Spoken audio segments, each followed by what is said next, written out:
Hey everyone, Lynn Fairchild Hawks here on a gloomy, rainy day in North Carolina where the sky has been darkening, been opening with lots of refreshing rain, thankfully.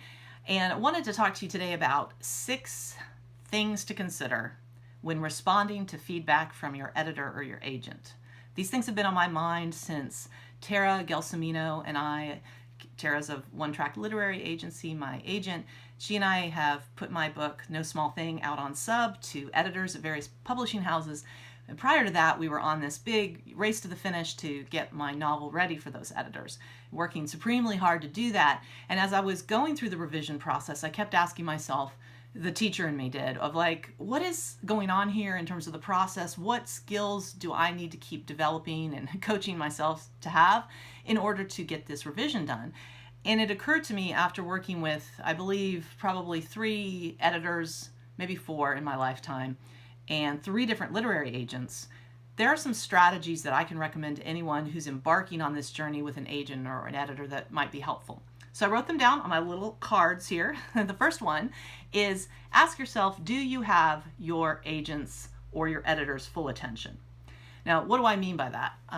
Obviously, agents and editors are supremely busy people, and I think it's highly unreasonable to expect that you're going to get a response within 24 or sometimes even 48 hours.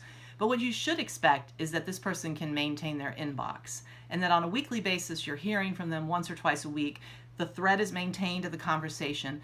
If you have to resend or chase, that's really frustrating for you, and I think you should definitely expect to have a relationship of communication that's built on trust and consistency and regularity. And if you don't have that, then everything I'm about to say isn't helpful, because you may need to go look for a different agent or just sort of muddle through the experience with an editor until the book gets published.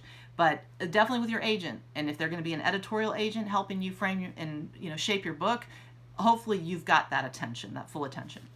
Now, obviously the next most important thing is, do they get the spirit of your book? What do I mean by spirit? What I mean by that is the reason for being, the passion, the soul, the thing that keeps you up at night, that makes you think about this book when you're driving and showering and doing laundry, or makes you want to talk about it to other people. In my case, it's about social justice. It's about, remedying a country that is rife with racism. It's about investigative journalism being a very incredibly honorable profession that should be respected far more, and as the fourth estate of our democracy, a key pillar holding us up, maybe even saving us right now. Well, Tara gets all that, and she has a degree in journalism. She studied it, and she gets my book, and that has been such a wonderful thing in this journey, that as she is critiquing it, I can say, yeah, but we're on the same page about why this book has what its reason for being is. So is that spirit, does your agent or editor get that? It's really important that they do, and that you guys can talk on that same level about it. Next, criticism and encouragement. Is there a balance of that? Notice how criticism is bigger than encouragement in my little visual aid here. The reason for that is you should not expect to have praise on every page, right? I mean, that would be beautiful and nice, but agents, editors, super busy. And here's my philosophy. If they don't critique it, then they probably like it. Hey, they may even love it. They just don't have time to focus on it, because if you're anything like me and Tara were in the last couple months, we were really working hard.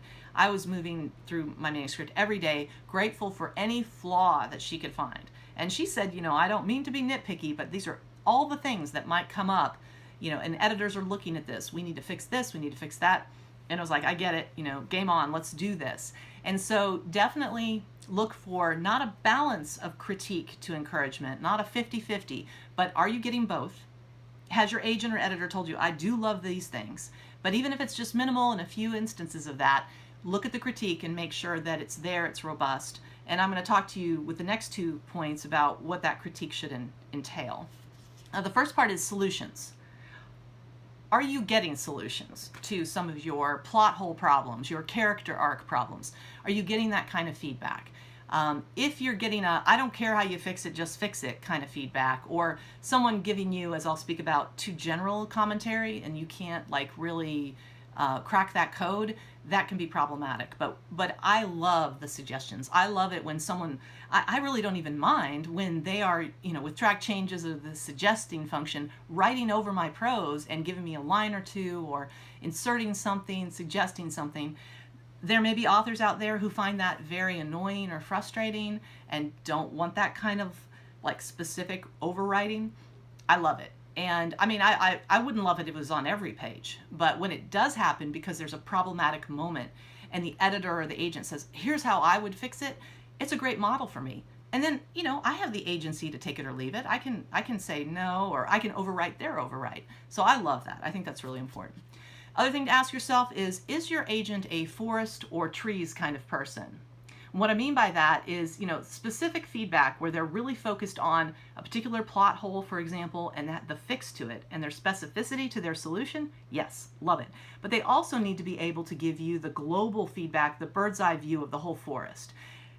One problem I did have is when I had an agent who, back in the day, long time ago, was very forest and kept saying, I just don't get what the story is.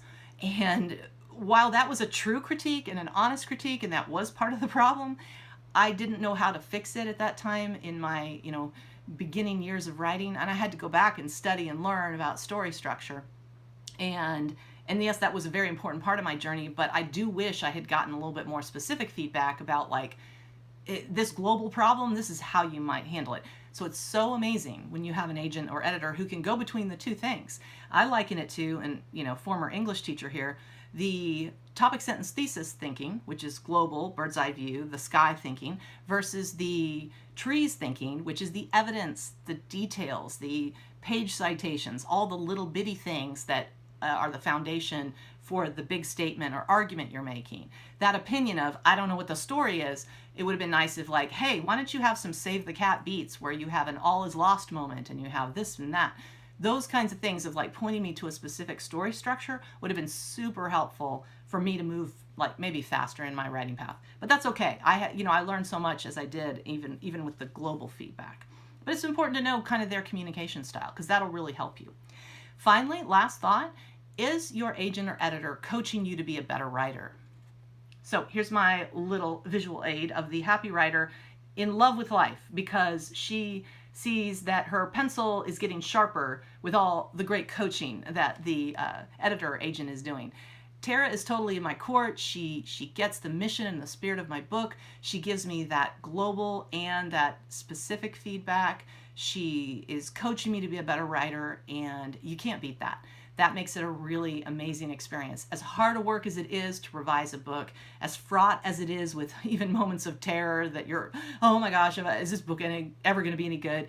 The reality is when you have a great coach along with you on the sidelines giving you these types of things, it's super helpful. So anyway, I hope this helped you think about how to get through a revision process with an editor or agent and really kind of vet the types of feedback you're getting. Thanks for listening.